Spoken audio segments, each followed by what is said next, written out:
Eh bien, merci d'être resté pour cette deuxième partie de la séance. Et donc, nous avons le plaisir aujourd'hui d'accueillir Audrey Bienfait, qui est chargée de recherche au CNRS, au laboratoire de physique de l'ENS de Lyon, qu'elle a rejoint en 2019. Elle a fait sa thèse au CEA à Saclay sur le couplage entre des qubits de spin, enfin des spins, que nous avions vus dans vos premiers cours, avec des résonateurs, donc quelque chose finalement qui ressemble à une cavité, mais dans les matériaux supraconducteurs. Elle a ensuite effectué un postdoc de 3 ans aux États-Unis, à l'Université de Chicago, dans le groupe d'Andrew Cleland, sur le couplage entre des systèmes supraconducteurs, des résonateurs et des qubits, et des ondes acoustiques. Donc vous voyez que le sujet dont elle va vous parler s'inscrit fortement dans ce que j'ai décrit aujourd'hui, c'est-à-dire le couplage entre un qubit stationnaire, un état, et un qubit qui se propage, une onde acoustique. Elle a décroché un contrat ERC au niveau européen. C'est des contrats très sélectifs, il y a quelques années, 3 ans, c'est ça, qui s'appelle Indigo, où elle étudie maintenant la possibilité d'utiliser ces systèmes supraconducteurs pour faire de la sensibilité, de la détection très précise de champs magnétiques. Et elle va nous présenter aujourd'hui des travaux qui sont plutôt ceux que tu avais réalisés aux États-Unis. Oui, c'est ça. En partie, parce que le choix a été fait par rapport aux cours que je faisais avant pour que ça colle un peu plus. Voilà. Eh bien, on a grand plaisir à t'écouter. Merci Pascal pour cette introduction, pour cette invitation. Je suis très heureuse d'être présente parmi vous. Donc c'est un séminaire je vais essayer de vous expliquer comment on peut utiliser un objet quantique qu'on crée artificiellement de toutes pièces, un qubit supraconducteur, pour créer des entités uniques, comme Pascal vient de décrire dans son cours, des photons. Sauf que cette fois-ci, dans ce séminaire, ça sera des phonons. D'accord ? Une entité un peu différente, mais on va voir que ça se comporte quand même un peu pareil. Donc ça peut être très interactif, n'hésitez pas du tout à poser des questions. Si on n'arrive pas à la fin de la présentation, c'est pas grave pour moi. Alors peut-être, tout d'abord, voilà. Qu'est-ce qu'un phonon ? Par rapport à un photon. Donc un photon, c'est cette grain de lumière qui voyage, qui répond à la dualité onde-particule. Peut-être que là, au bout de 4 cours, c'est un objet quantique que vous connaissez bien. Le phonon, par rapport à un photon, qu'est-ce que c'est ? C'est une vibration élémentaire d'un médium, d'un matériau. Et les phonons, c'est un peu présent depuis tous les débuts de la mécanique quantique, parce que pour expliquer pas mal de comportements quantiques, il faut en venir au phonon, au bain de vibration, pour finalement décrire peut-être c'est quoi la température d'un système physique, parce qu'il faut en venir à la description des matériaux pour expliquer les propriétés, peut-être les dynamiques de certains objets quantiques. Mais jusqu'à moins récemment que les photons en tout cas, ça n'a pas vraiment été considéré comme des objets quantiques en tant que tels qu'on pouvait vraiment adresser individuellement. Et c'est seulement, on va dire peut-être il y a maintenant depuis une petite vingtaine d'années, on peut vraiment venir adresser des modes mécaniques uniques. Donc là, vous avez 2 exemples sur ce slide, et venir en contrôler leur état. D'accord ? Et donc avec ces ces dispositifs qui permettent d'adresser des phonons individuels. On utilise donc pour les adresser plutôt des couplages soit optiques, soit électromécaniques. Ça dépend finalement de leur taille, parce qu'en fait ces dispositifs mécaniques peuvent avoir des tailles ou des formes extrêmement différentes. Donc par exemple ici, donc ce sont des modes vibratoires qui sont contenus dans un substrat. Donc en fait, c'est des vibrations qui se propagent dans la hauteur du substrat, donc c'est quelque chose qui fait de la centaine de microns, tandis qu'ici, ce sont des poutres nanométriques dans lesquelles on peut venir piéger une vibration, et ça a plutôt de la taille de la centaine de nanomètres. Donc pour vous donner un peu un exemple des grandes variétés. Donc là, on a encore d'autres exemples. Donc ici, c'est une poutre mécanique qui vient se mettre en vibration.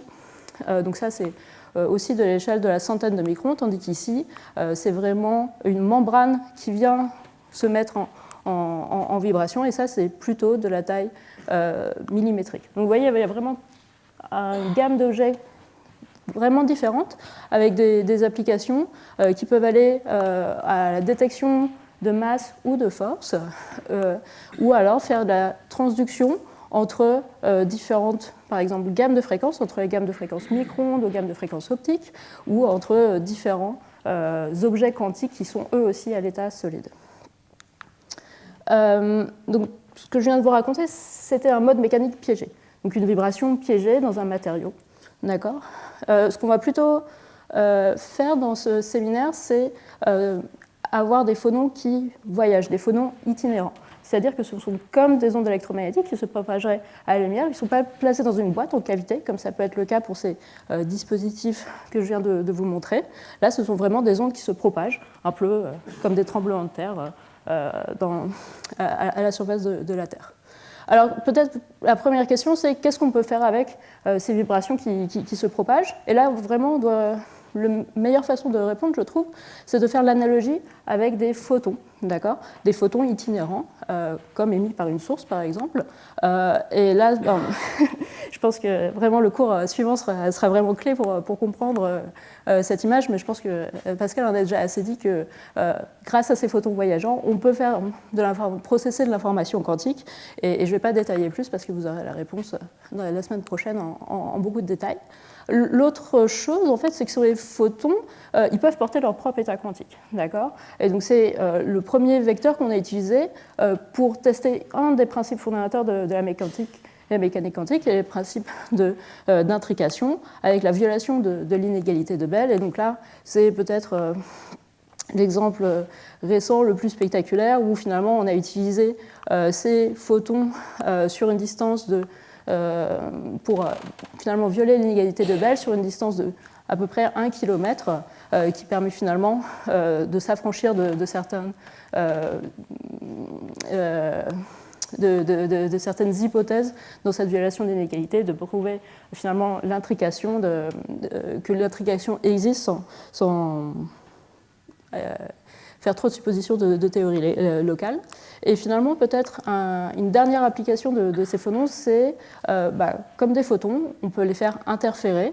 Et donc peut-être prendre l'exemple à plus grande grandeur d'interférence photonique, c'est l'expérience de LIGO ou de Virgo, où on se sert de cette interférence à grande distance pour détecter les ondes gravitationnelles. Donc, si on savait maîtriser les phonons de la même façon que les photons, on pourrait faire exactement ces trois applications. Faire des interférences, les faire transporter de l'information quantique, et donc peut-être violer une égalité de Bell, et pourquoi pas processer de l'information quantique. Donc c'est peut-être ça qu'on va essayer de faire. Et donc pour ça, il faut quand même savoir maîtriser et mettre un phonon unique. Et donc c'est ce qu'on va essayer de faire. Et peut-être, pour finir cette introduction, pourquoi est-ce qu'on veut faire ça? Autre que conceptuellement, c'est peut-être assez intéressant et assez sympathique, c'est que les phonons, par rapport aux photons, ils peuvent aller beaucoup moins vite. Ça va peut-être vous parler un peu moins, c'est moins vite, c'est moins bien, etc. Mais en fait, ça veut dire que pour aller d'un point A à un point B, il faut moins de temps. Il faut plus de temps. Mais plus de temps, c'est intéressant parce que ça laisse plus de temps pour faire des choses, pour préparer un état de mesure en fonction d'une autre mesure, par exemple. Et donc, ça veut dire que concrètement, lorsqu'on a un temps fini pour processer l'information, ça mène finalement à des choix qui amènent à des devices plus compacts. Ensuite, les phonons, c'est la base des matériaux, de la description des matériaux. Donc, arriver à maîtriser des phonons uniques, ça veut dire qu'on arrivera à en faire des sondes pour des propriétés de matière condensée suffisamment précises. Et ensuite, si c'est quelque chose qui est lié au matériau, ça veut dire que des dispositifs, des objets quantiques qui sont dans un matériau, on va peut-être pouvoir les interfacer, même s'ils sont de nature différente. Donc c'est un peu tout ça l'espoir, et je vais me focaliser peut-être plus sur la dernière, essayer d'interfacer des objets quantiques différents, distincts grâce à ces phonons. Et donc là, on peut imaginer finalement qu'on a deux objets quantiques distincts qui sont tellement éloignés qu'ils ne peuvent pas se parler de manière directe, et on veut les interfacer, les coupler, propager l'information de ce point A à ce point B. Donc pour l'instant, ces objets quantiques, je ne les décris pas, ça peut être des atomes, ça peut être des spins électroniques, ça peut être, comme aujourd'hui, des qubits supraconducteurs. Et donc pour arriver finalement à les coupler, une des solutions qu'on peut envisager, c'est de transférer l'information de ce point A à ce point B en émettant des guides d'ondes, des paquets d'ondes itinérants à travers un guide d'onde. D'accord ? Donc c'est ça que je schématise, ces deux traits bleus, ces deux traits noirs sur ma slide. C'est un guide d'onde dans lequel on peut envoyer finalement l'état quantique d'un objet sous forme de paquet d'ondes à l'autre objet. Donc ça a été fait avec des photons de manière assez... dans des systèmes très, très variés. Donc je remets finalement cette violation des inégalités de Bell, où finalement les objets quantiques qui ont été utilisés, ce sont deux centres NV. Et donc il n'y avait pas... Le guide d'onde, dans ce cas-là, c'était des fibres qui permettaient de se déplacer à deux points distincts du campus de Delft. Et donc tout est finalement fait... donc les centres NV, ce sont des systèmes qui fonctionnent à des fréquences d'onde de l'ordre du gigahertz, tandis que les photons qui se déplacent, ce sont des photons optiques. Et donc par comparaison, on peut faire la même expérience avec des qubits supraconducteurs, où finalement vous avez de chaque côté, finalement cet objet quantique qui est fait à partir d'un matériau supraconducteur, j'ai expliqué par la suite qu'est-ce que ce sont ces qubits supraconducteurs, et on peut relier avec un lien cryogénique qui va à peu près une trentaine de mètres, et dans ce cas-là, en restant dans cet environnement cryogénique, on peut aussi violer une inégalité de Bell. Voilà, donc c'est ça que permettrait finalement de coupler des systèmes lointains. On pourrait envisager de faire la même chose avec deux objets quantiques distincts. Et donc c'est une chose qui a été proposée, et c'est plus particulièrement pourquoi a été proposé donc les ondes acoustiques de surface, qui sont les phonons qu'on va adresser aujourd'hui. D'accord ? Donc les ondes acoustiques de surface, ce sont des ondes qui se propagent à la surface du matériau et qui pourraient permettre d'emmener finalement l'état, par exemple, d'un spin électronique vers un autre type d'objet quantique. D'accord ? Donc ces ondes acoustiques de surface, ce sont finalement tout est dit dans leur nom, c'est des ondes acoustiques, donc des vibrations des atomes d'un matériau. Et ces ondes sont des ondes de déplacement qui se propagent à la surface d'un matériau. Donc ce sont des ondes de Rayleigh, parce que c'est Rayleigh qui les a découvertes. Elles se propagent longitudinalement par rapport à leur front, qui est linéaire. Et chaque finalement atome à la surface de ce matériau, ou déplacé par cette onde, fait finalement un mouvement elliptique. C'est-à-dire qu'il décrit une ellipse ici. La vitesse de ces ondes, c'est à peu près quelques kilomètres par seconde. C'est-à-dire que quand on se place à quelques gigahertz, finalement, la longueur d'onde associée à la propagation, c'est de l'ordre du micron. D'accord ? Et ces deux propriétés font en fait que ce sont des objets classiques qui ont été beaucoup développés dans les années 60-70, tout simplement parce que à ces fréquences entre 10 MHz jusqu'à quelques gigahertz, on peut en faire finalement des lignes de délai, des filtres ou des oscillateurs locaux assez précis. Et donc, ça a été très utilisé dans beaucoup de dispositifs d'électronique classique. Donc là, nous, ce qui est important de retenir, c'est qu'en fait, ce sont des objets très connus dont on maîtrise très bien la génération et la détection de manière classique. Donc finalement, décrire le comportement de ces ondes acoustiques de manière classique, ça, c'est quelque chose qu'on connaît. Donc ça, c'est pour montrer finalement dans un matériau piézoélectrique, ces ondes acoustiques, ce déplacement, c'est associé à une modification du champ électrique local. Et donc vous voyez qu'il y a une alternance sur une profondeur qui est de l'ordre de quelques longueurs acoustiques de la valeur du champ électrique, en alternant par des régions où le champ électrique est positif à des régions où le champ électrique est négatif. Et donc, si on comprend ça, on comprend aussi comment les générer ou comment les détecter, parce que dans ce cas-là, il suffit de placer à la surface donc ce qu'on appelle des capacités interdigitées, où en fait, finalement, vous avez des électrodes linéaires qui vont se placer le long de la ligne de front de ces ondes, et qu'on va essayer de faire matcher la périodicité de l'onde à la périodicité des électrodes.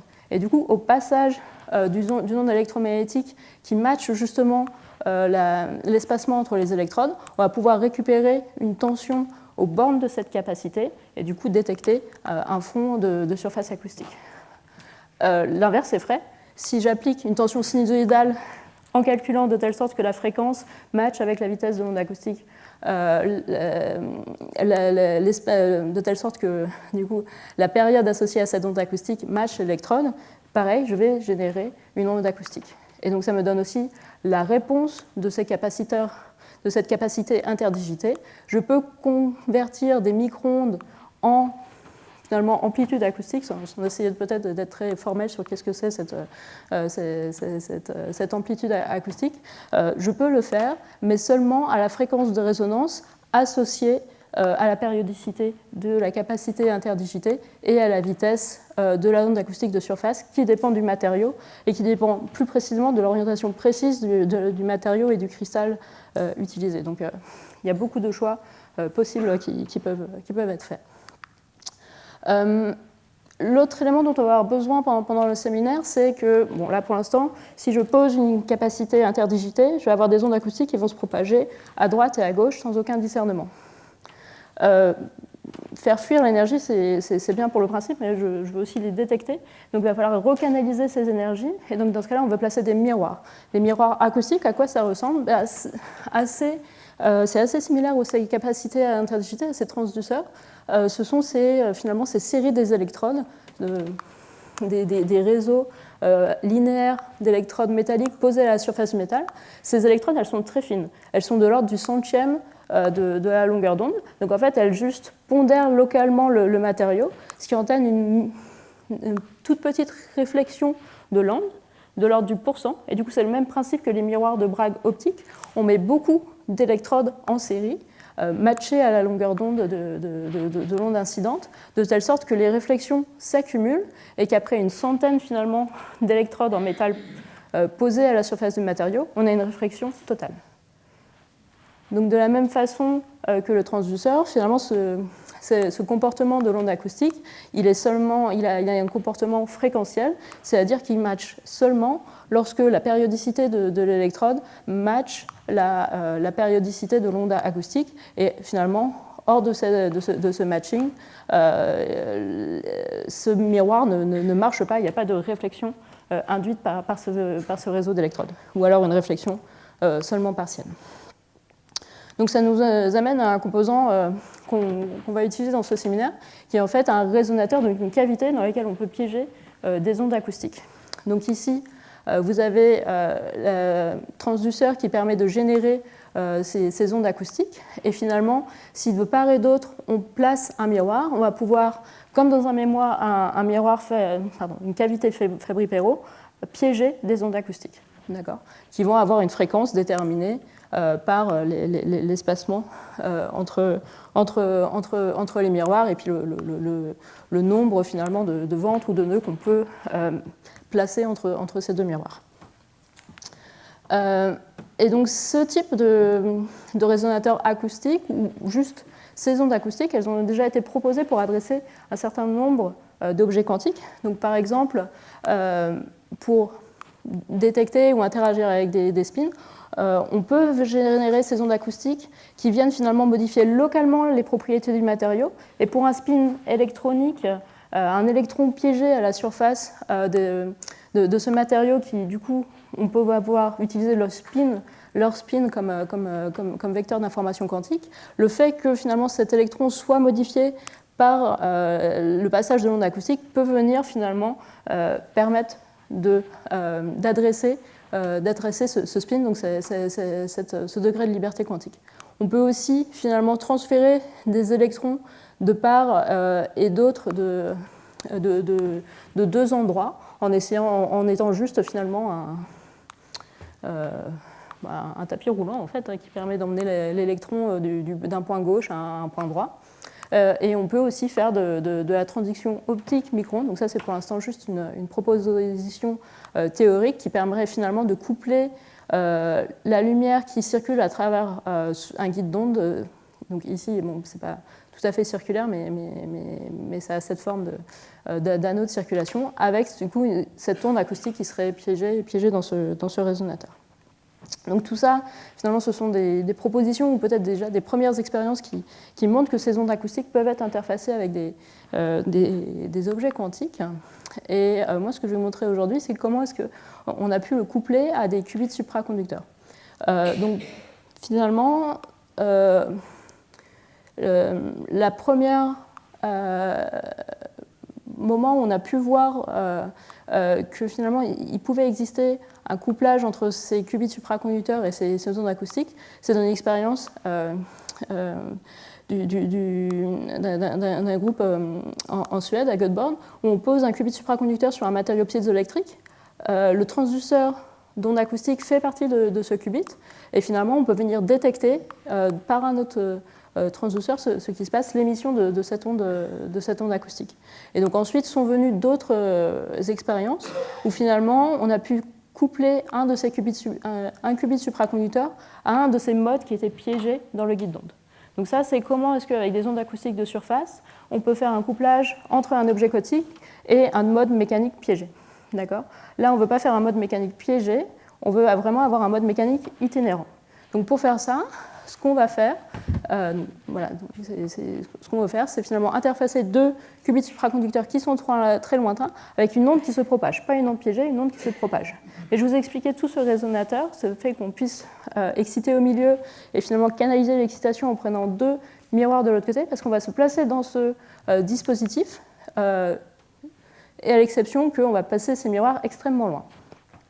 Donc avant de vous décrire le dispositif en détail, il va falloir que je vous explique une subtilité, peut-être qui n'est pas apparue dans le cours de Pascal, c'est comment est-ce qu'on peut, de manière efficace, émettre un paquet d'ondes et le recevoir de la part d'un objet quantique. Donc ça, c'est quelque chose qui peut être décrit de manière très, très générale.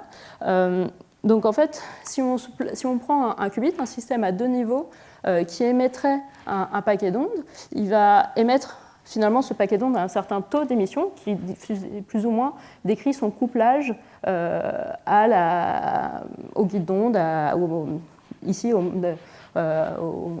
train d'onde acoustique de laquelle il est couplé.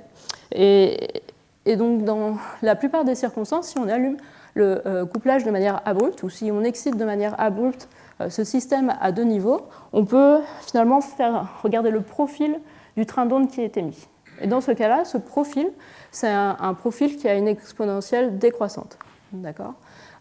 Et finalement, dans toutes ces expériences qui permettent de coupler deux objets distants, deux objets quantiques distants, la principale difficulté, c'est de faire quelque chose de ce paquet d'ondes. Parce que si vous mettez un objet...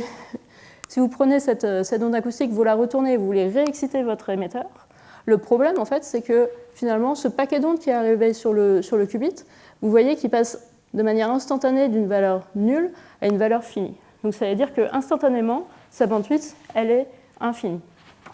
D'accord ? Tandis que cet objet quantique, il a une bande passante finie, il émet seulement dans un certain taux. Ça veut dire aussi qu'il peut être excité qu'à une certaine vitesse. Et donc il y a une incompatibilité entre ces deux choses. Et ce qu'on peut montrer, c'est que finalement, théoriquement, si rien n'est fait, si on reprend juste finalement le paquet d'ondes émis par un qubit et on le renvoie vers le qubit en espérant le réexciter, en négligeant toute perte, tout problème de focalisation de ce paquet d'ondes sur le qubit, au plus, il y aura 54% de l'énergie de ce paquet d'ondes qui sera réabsorbée par le qubit. Donc ça nous impose que pour toute expérience qu'on va vouloir faire, il va falloir travailler sur ce problème. Donc en fonction des différentes plateformes, il y a différentes solutions qui sont apparues. Celle que je vais vous raconter aujourd'hui, c'est en fait de changer la forme du paquet d'ondes. Donc pour changer la forme du paquet d'ondes, il faut changer la vitesse à laquelle émet le qubit. Donc au départ, il émet très lentement, donc il perd juste un tout petit peu de son énergie. Et puis au d'un moment, on met le couplage finalement à son maximum et on retrouve finalement le décay exponentiel. Et donc vous voyez que dans ce cas-là, il n'y a plus de changement abrupt d'amplitude dans ce paquet d'ondes. Donc s'il venait à réémettre le qubit, le qubit serait en mesure de le réabsorber. D'accord ?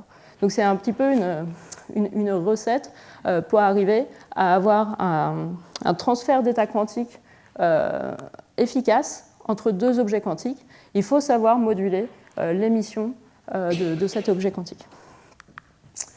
Et donc, il y a beaucoup d'expériences qui ont fait la preuve de ça. Donc là, je détaille plutôt celles des circuits supraconducteurs, où finalement ça a déjà été utilisé finalement pour transférer de manière efficace un photon.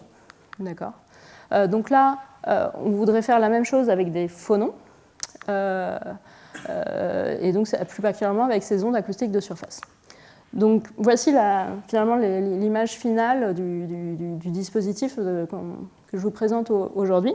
Donc au centre, vous avez ce transduceur qui permet finalement, avec une onde électromagnétique, un signal micro-ondes appliqué à ces bornes, de générer une onde acoustique, donc ici dans la partie noire. Et de part et d'autre, vous avez un miroir qui va permettre de réfléchir cette onde acoustique. D'accord ? Et donc de part et d'autre, là, le dispositif, comparé à ceux que je vous ai montrés de manière précédente, la distance entre ces miroirs est suffisamment grande, de telle sorte que si l'impulsion est courte, de l'ordre de la dizaine de nanosecondes, elle sera totalement émise avant de pouvoir rencontrer le miroir. Donc j'aurai vraiment une excitation propageante du transduceur jusqu'au miroir, réfléchie par le miroir, qui va venir réexciter le transduceur. D'accord ? Et dans ce cas-là, l'expérience que je vais vouloir faire, c'est de placer de part et d'autre de l'électrode un qubit supraconducteur, et chaque qubit supraconducteur va pouvoir émettre ce phonon et venir finalement le recapturer lorsque ce phonon va venir réexciter le transduceur central. Alors vous êtes peut-être sans doute perturbé par le fait qu'il y a deux paquets d'ondes, et en fait c'est parce que le device est en fait symétrique, et donc à chaque fois que j'émets à droite et à gauche. Donc finalement mon phonon, c'est un peu un phonon en superposition, un phonon à droite, un phonon à gauche, qui se propagent de droite et à gauche, ils sont réfléchis et reviennent exciter le transduceur central. Mais comme tout le dispositif est symétrique, je ne vais jamais pouvoir sonder finalement cette superposition droite et gauche. Dans tout le reste de ma présentation, je vais considérer que c'est un seul et unique phonon. D'accord ? Donc on en revient à qu'est-ce que ce sont ces qubits supraconducteurs. Donc c'est pour dire les choses très succinctement, si vous voulez retenir que ça, c'est une boîte à photons micro-ondes. Donc dedans, je peux piocher un seul photon micro-ondes qui a la fréquence de quelques gigahertz. Donc comment est-ce qu'on fait ça ? En fait, on utilise finalement un circuit LC, donc c'est un circuit électrique qui possède une résonance, en mettant une capacité et l'équivalent d'une inductance en parallèle. Et cette inductance, finalement, elle n'est pas faite par un élément linéaire, qui serait juste, par exemple, un fil sur la surface, mais elle est faite par cet élément qu'on appelle une jonction Josephson, donc deux électrodes supraconductrices qui sandwichent un petit film isolant. Et donc, en fait, cette jonction Josephson, c'est en fait un élément inductif non linéaire et qui permet d'avoir un potentiel énergétique pour ce circuit, non pas parabolique comme on s'attendrait pour un circuit micro-ondes linéaire, mais plutôt un potentiel cosinusoïdal qui permet, lorsqu'on le quantifie, d'avoir finalement des niveaux d'énergie dont les transitions sont différentes d'un niveau à l'autre. Et donc, grosso modo, ça nous permet d'isoler une de ces transitions et d'adresser seulement les deux niveaux fondamentaux. Donc, le tout premier niveau fondamental, c'est quand il n'y a pas de photons, pas d'énergie dans ce circuit. Et dans ce cas-là, c'est ce qu'on appelle l'état fondamental ou l'énergie zéro photon. Et ensuite, le premier, c'est quand on a mis exactement un photon à l'intérieur de ce circuit. Et donc, c'est l'état excité ou l'état un photon. D'accord. Donc, ici, maintenant, vous pouvez voir l'implémentation pratique de ce dispositif. Donc, si vous vous imaginez, si vous avez un chip de saphir, donc c'est vraiment quelque chose qui fait de l'ordre de plusieurs millimètres avec une épaisseur d'à peu près 500 microns. Il est couvert de métal, donc là c'est de l'aluminium, et on vient finalement retirer de manière sélective l'aluminium à quelques endroits. Et donc par exemple la forme de croix que vous voyez, en fait ici ça forme la capacité de ce qubit supraconducteur. Et ici, dans cet endroit, vous avez en fait finalement deux jonctions Josephson qui permettent de créer cette non-linéarité et d'avoir cette boîte à photons. Donc la capacité en bleu et ici les inductances.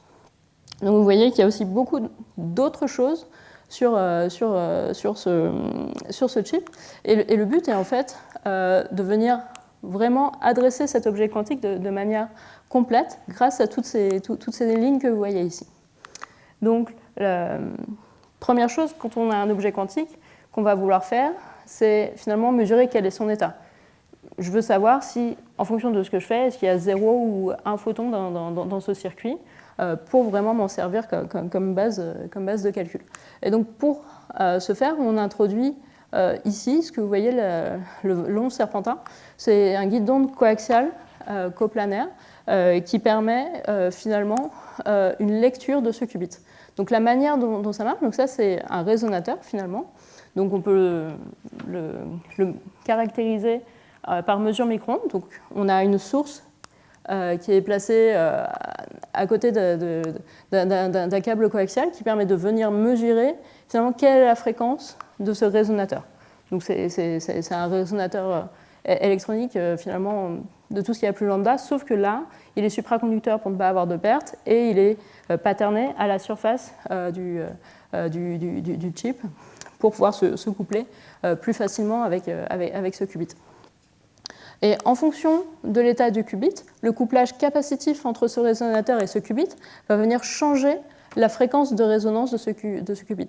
Donc c'est-à-dire que quand je regarde la transmission à travers la ligne de mesure, je vais voir finalement une diminution, une extinction du signal de transmission à une fréquence différente lorsque le qubit est dans son état fondamental à 0 photon ou lorsque le qubit est dans son état excité.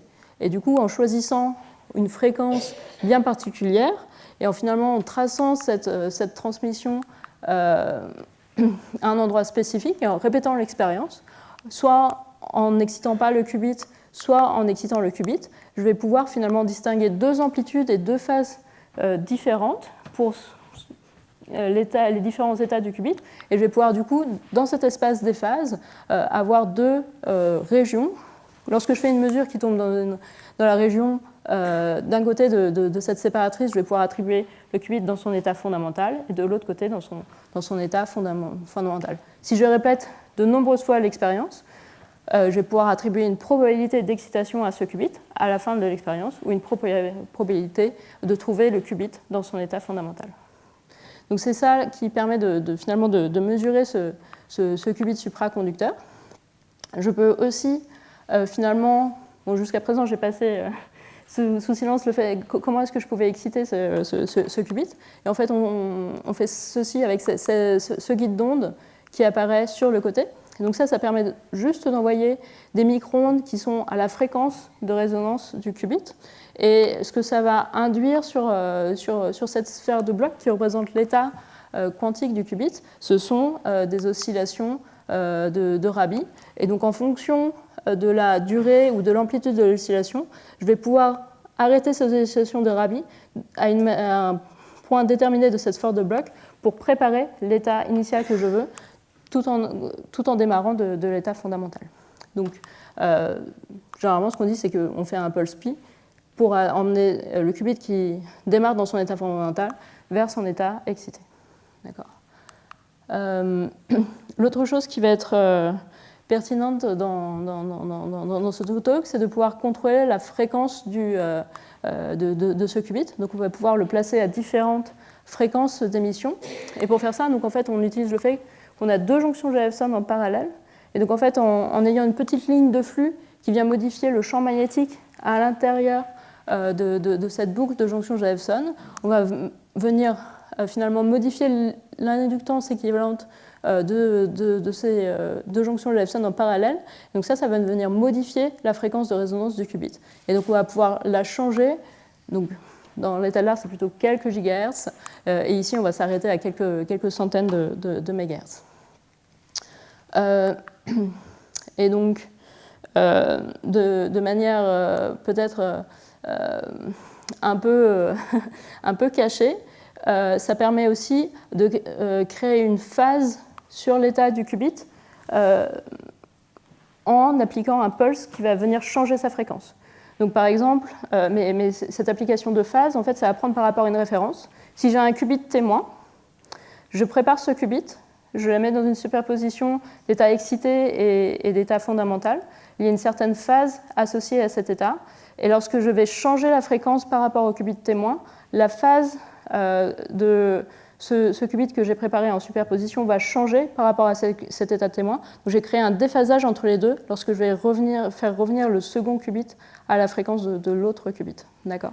Donc grâce à cette ligne de mesure, je vais pouvoir contrôler aussi la phase entre deux objets quantiques qui démarrent avec des fréquences équivalentes.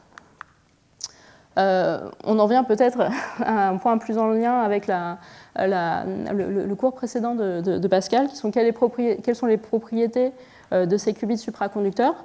Donc si je prépare un qubit dans son état excité, grâce à cette application de tons micro-ondes résonnants, pendant combien de temps je vais pouvoir garder cette excitation? Donc, pour connaître cette réponse, on le prépare, on attend un certain temps, on remesure finalement cet état excité au bout d'un certain délai et on trace cette mesure. Et là, on voit finalement que nominalement, dans ce chip en particulier, le qubit décroît avec l'excitation stockée dans le qubit décroît avec une vitesse un temps caractéristique de 22 microsecondes. Donc finalement, ce qubit, par rapport à l'état de l'art des qubits supraconducteurs, il est plutôt mauvais parce qu'il y a encore un facteur 100 qui a été gagné depuis le temps que ce qubit a été fait par rapport au meilleur des qubits. Maintenant, on est plutôt à un temps de vie de 1 milliseconde. Pour vous donner un point de comparaison, la vitesse à laquelle je peux exciter ce qubit, c'est plutôt 10 nanosecondes. Donc, pas mal de temps pour faire des opérations sur le qubit avant de perdre cette excitation. On peut aussi se demander pendant combien de temps cet état quantique, c'est-à-dire la superposition le qubit dans son état fondamental et dans son état excité, la phase de cet état peut avoir un sens. Donc ça, c'est mesurer finalement quel est son temps de cohérence. Et donc dans ce qubit, c'est 2 microsecondes. C'est aussi bien en deçà de l'état de l'art, mais la raison ici, c'est vraiment le couplage qu'on a designé pour aller au phonon que je vais vous expliquer maintenant. Et donc en fait, la manière dont on va générer cette onde acoustique, c'est en utilisant tout le circuit qui est ici, que je n'ai pas encore décrit, qui est en fait un circuit de pont inductif qui va permettre de contrôler finalement, grâce à une jonction Josephson additionnelle, finalement la quantité d'énergie du qubit qui va venir explorer le transduceur qui génère l'onde acoustique. Donc en fonction de la valeur de cette jonction Josephson, je vais pouvoir plus ou moins avoir d'énergie fuyant vers ce transducteur et du coup plus ou moins d'ondes acoustiques émises, ce qui va être utile à la fois pour avoir une situation off, où finalement je peux prétendre que je n'ai pas de couplage acoustique, et puis aussi pour émettre ce paquet d'ondes plus ou moins symétriques que j'ai discuté, qui va permettre de faire un transfert d'état quantique efficace. Donc voilà finalement le dispositif final, avec 2 qubits identiques de part et d'autre, placés de manière symétrique en miroir. Et au-dessus, je vais mettre un autre chip, un chip fait d'un piézoélectrique qui s'appelle du nobiate de lithium, dans lequel vont être émises ces ondes acoustiques de surface. Et donc en fait, les 2 chips sont placés suffisamment proches pour qu'il y ait un couplage inductif entre le qubit supraconducteur et le transduceur central qui va faire l'émission des ondes acoustiques. Donc voilà grosso modo à quoi ça ressemble. Donc il faut fabriquer 2 chips, un chip supraconducteur, un chip sur lequel on a les ondes acoustiques de surface. Il faut les assembler à quelques microns près et ensuite il faut les placer dans un cryostat à dilution. Donc on travaille à 10 millikelvin. Il y a 2 raisons à ceci. D'abord, c'est que tous ce que je vous ai montré travaille à des fréquences de quelques gigahertz. Et donc, si on va être dans un état quantique, il faut baisser le nombre d'excitations thermiques, qui est l'ordre de 1000 à température ambiante. Donc, c'est seulement en dessous d'à peu près une centaine de millikelvin qu'on arrive à un nombre raisonnable d'excitations thermiques pour lesquelles on puisse faire la manip. Et la seconde raison, c'est que si on ne veut pas de perte, avoir les temps de vie que je vous ai montrés, il faut que tout le métal qui crée le qubit soit dans un état supraconducteur pour ne pas avoir de perte résistive. D'accord. Et donc, les matériaux sont choisis pour, et la température sont choisis pour ne pas avoir cette dissipation. Donc, on en vient finalement aux premières mesures expérimentales, donc, qui sont essayer d'émettre un phonon unique grâce à ce qubit supraconducteur. Donc, ce qu'on va faire, c'est préparer le qubit dans son état excité, placer ce coupleur, ce pont inductif, dans son état de couplage maximum, et venir essayer d'émettre des phonons, ou en tout cas voir que le qubit perd son excitation. Donc lorsqu'on fait ça, on prépare le qubit à plusieurs fréquences différentes et on juste regarde à quelle vitesse il perd son excitation. Et donc là, on voit finalement des propriétés extrêmement différentes en fonction de la fréquence de résonance. Soit si on est plutôt ici à 3,95 GHz, on émet très très vite l'excitation, tandis qu'à d'autres fréquences, ici et ici, on perd très lentement l'excitation. Et donc ça, en fait, ça vient de la réponse fréquentielle du transduceur. On ne peut exciter, ou en tout cas émettre des ondes acoustiques, que si on est parfaitement matché à la périodicité du transduceur, ce qui donne la fréquence ici à peu près d'à peu près 3,95 GHz. Ensuite, ce qu'on voit lorsqu'on regarde un peu plus loin, lorsqu'on a émis ces qubits, on a un regain d'excitation. Quand on a émis des ondes acoustiques ici, on a un regain d'excitation à peu près 500 nanosecondes plus tard. 500 nanosecondes, c'est le temps qu'il faut pour que les phonons se propagent dans le guide d'onde, soient réfléchis par le miroir et reviennent réexciter le qubit. Donc ce qu'on voit ici, c'est un phonon qui a été émis par le transduceur, s'est propagé, a été réfléchi par le miroir et vient réexciter le qubit. On voit que le qubit n'est pas réexcité totalement, on a à peu près seulement 50% de réexcitation. Et ça, c'est vraiment dû au fait qu'on émet pour l'instant un paquet d'ondes dont on n'a fait aucun effort pour contrôler sa forme. Et finalement, ça c'est peut-être un point de détail technique, en contrôlant la phase aux bornes de cette jonction Josephson, on peut modifier le comportement de ce pont inductif, et donc en fait on peut freiner l'excitation de ce qubit, et donc c'est ce que montre ce schéma ici. Et donc si on peut contrôler le taux d'excitation de ce qubit, on peut vraiment faire cette mise en forme du paquet d'ondes que j'ai évoqué précisément, c'est-à-dire moduler finement ce paquet d'ondes pour que finalement le qubit n'émette rien, puis après progressivement plus, de telle sorte que le paquet d'ondes qu'on émet est plus ou moins cette forme-là. D'accord ? Donc, on le voit aussi, finalement, lorsqu'on regarde le décay du qubit, ce n'est plus un décay exponentiel comme avant, c'est un décay qui a finalement une forme de tangente. La forme précise n'est pas importante, la symétrie dans le temps n'est pas importante, mais par contre, matcher précisément la forme du décay du qubit par rapport à cette taux d'émotion l'est. D'accord ? Lorsqu'on fait ça du mieux qu'on peut, en essayant de capturer le maximum d'énergie qu'on a, on trouve que le meilleur score qu'on peut faire dans un sens, c'est 67%. C'est-à-dire donc sur l'énergie du qubit qu'on a perdue, qu'on a transformée en onde acoustique, on peut en récupérer seulement 67%. On peut, donc ça c'est, finalement on peut faire ce qu'on appelle des tomographies quantiques, et donc en tomographie quantique on parle de fidélité par rapport à une opération identité, parce que finalement on a émis l'état du qubit, on l'a récupéré, normalement on n'a rien fait, et ça par rapport à l'opération identité, on a une fidélité de 82%. Donc on peut, pour essayer de déterminer d'où vient cette efficacité, on peut essayer de finalement faire ça pour plusieurs transits du phonon. D'accord ? J'émets le phonon, il se propage une fois, je choisis de ne pas l'attraper cette première fois, je le laisse se propager une seconde fois et seulement là, je l'attrape. Donc c'est ce que veut dire ce temps. J'attrape le premier transit, le second transit, le troisième, etc. Et vous voyez que là, il y a un décay exponentiel. Et donc en fait, on infère que finalement cette efficacité non parfaite qu'on a vient tout simplement des pertes acoustiques. Finalement, le phonon, quand il voyage, son amplitude va ailleurs que dans ce mode qui est couplé au qubit. Et donc, on a un manque d'efficacité dans ce transfert d'état quantique. D'accord. On peut faire, malgré ces pertes acoustiques, pas mal d'expériences. La première chose qu'on peut faire, c'est montrer qu'on peut faire stocker plusieurs phonons dans notre résonateur.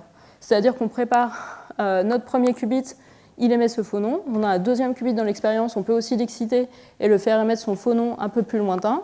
Et donc on peut avoir les deux phonons existant en même temps dans le rail acoustique, et puis chaque qubit va venir chercher l'excitation de l'autre sans aucun souci, et on est juste limité dans cette opération par les pertes acoustiques. Donc ça vraiment montre que finalement c'est possible de transférer des états quantiques entre deux objets différents, là donc deux qubits supraconducteurs, ils ne sont pas de nature différente mais ils sont quand même différents, grâce à ces ondes acoustiques propageantes. L'autre chose qu'on peut faire, c'est vraiment plutôt des expériences d'optique quantique avec ces phonons. Donc pour l'instant, je vous ai montré que le phonon pouvait porter finalement l'état quantique d'un point A à un point B, mais c'est aussi un état quantique en lui-même quand il se propage. Donc on peut essayer de tester ça en faisant une expérience finalement où on essaye d'attraper seulement à moitié, la moitié d'un phonon. Donc pour faire ça, on va préparer le premier qubit dans son état excité, et puis là on va moduler le couplage de telle sorte qu'il perde seulement la moitié de son énergie. Donc finalement la moitié de l'énergie est restée dans le qubit, et l'autre moitié se propage. D'accord ? Et si j'applique juste le contrôle symétrique, donc là, par exemple, je fais quelque chose de différent. Cette moitié de phonon, je choisis de l'attraper par l'autre qubit. Donc finalement, grâce à avoir seulement la moitié de cette excitation transmise, j'ai intriqué ces deux qubits. Parce que finalement, l'excitation initiale du premier qubit, je l'ai à moitié transférée vers ce second qubit. Et finalement, l'état quantique qui décrit cet objet, c'est soit ce qubit 1 est resté dans son état excité, et du coup, le qubit 2 n'a pas été réexcité, soit le qubit 1 a perdu cette excitation, et le qubit 2 l'a réexcité. Donc en moyenne, je trouve des probabilités d'excitation de 50%, mais à chaque mesure, à chaque expérience que je prépare, c'est en fait un état superposé où seulement un seul des qubits est excité. Donc ça, c'est ce qu'on appelle finalement un état de Bell. On n'est pas très bon par rapport à ce qu'on espérait avoir théoriquement. On a seulement une fidélité de 86%. Et lorsqu'on essaye finalement de faire l'inégalité de Bell, eh bien, on ne passe pas le critère.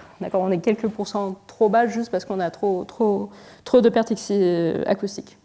Mais on peut quand même continuer à faire quelques jolies expériences avec ce dispositif. Et la première chose qu'on peut faire, c'est des expériences d'interférence. Donc cette fois-ci, on ne va plus seulement utiliser qu'un seul qubit. On lui fait seulement perdre son excitation, une demi-excitation.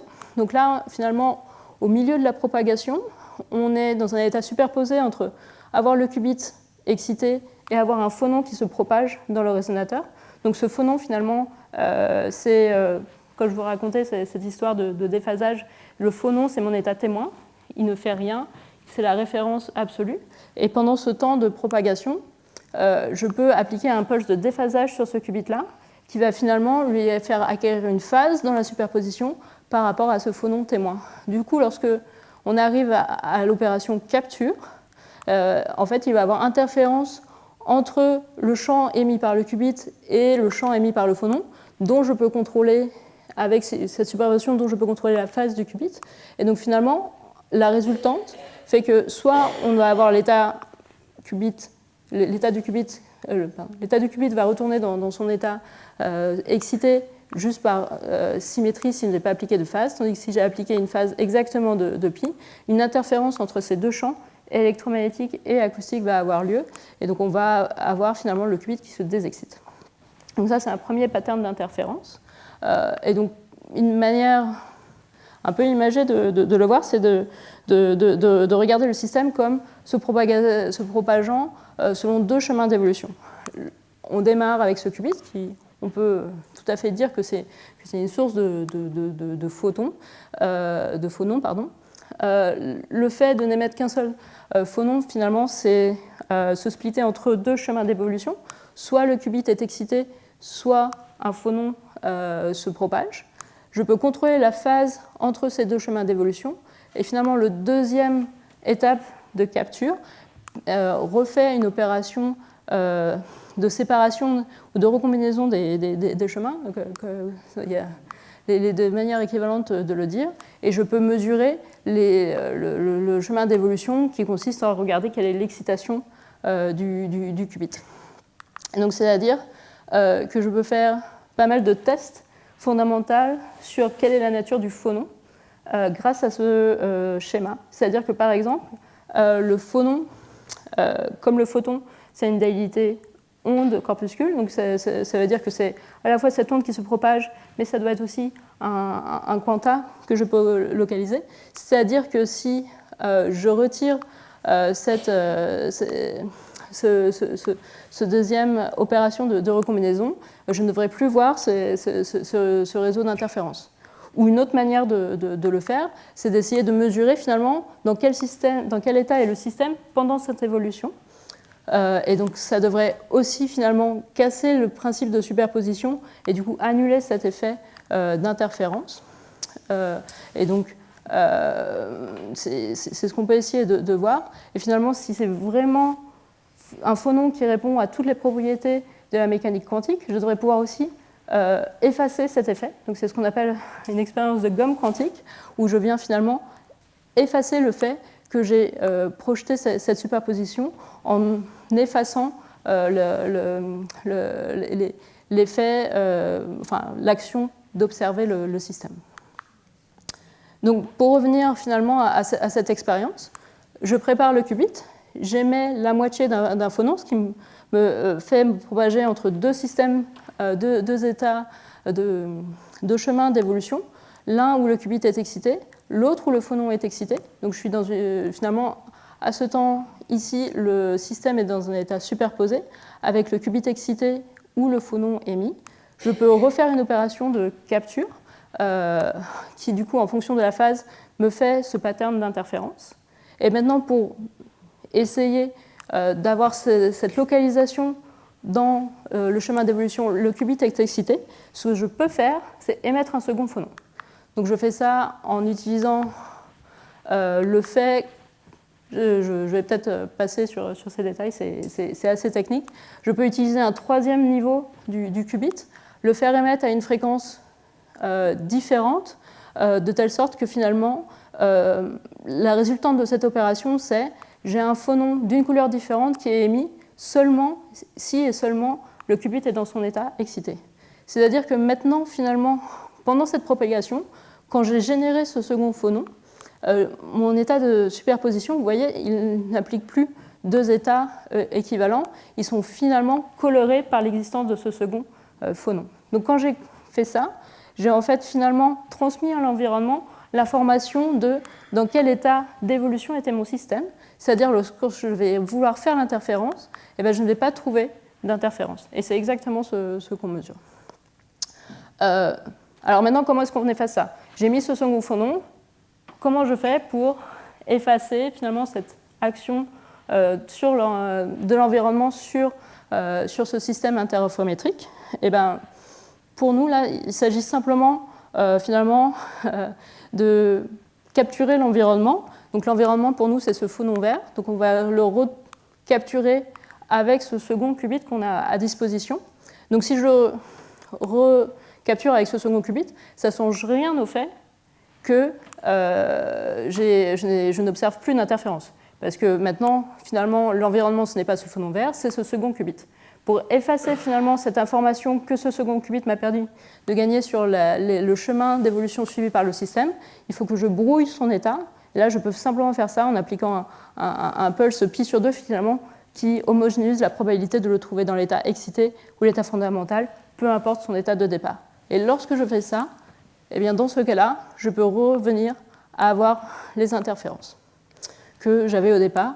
Donc, elles ne sont pas aussi jolies, mais ça, c'est juste les pertes acoustiques qui dégradent en fait la visibilité des interférences au fur et à mesure qu'on fait des opérations plus compliquées. Je ne vais pas rentrer dans les détails, mais ce que je voudrais vous dire pour conclure ce séminaire, c'est qu'on peut faire maintenant des opérations encore plus compliquées avec ces phonons. On peut maintenant les émettre de manière unidirectionnelle, c'est-à-dire soit sélectivement à droite, soit sélectivement à gauche. On peut créer des beam splitters localement, non plus à l'aide d'un qubit. Et donc dans ce dispositif, par exemple, à l'aide de ces deux nouvelles propriétés, on peut faire ce qu'on appelle des opérations, une expérience de Hongu Mondel, où finalement on a 2 phonons uniques qui arrivent sur ce BIM, sur cette lame séparatrice. Et finalement, de part et d'autre, lorsqu'on a 2 finalement, phonons qui arrivent sur cette lame séparatrice, l'état de sortie attendu, c'est une superposition où on a soit les 2 photons qui sont à droite, soit les 2 phonons qui sont à gauche. Et donc ça veut dire qu'on est dans une situation où les qubits émetteurs ne peuvent pas être réexcités simultanément. Et c'est lorsqu'on time précisément ces 2 phonons émis, c'est exactement ce qu'on voit. On a une impossibilité de trouver les 2 qubits à la fois, en même temps dans leur état excité. C'est parce que finalement, soit les 2 excitations sont parties à droite, soit les 2 excitations sont parties à gauche. Donc il y en a un des 2 qubits qui jamais ne sera réexcité. Voilà.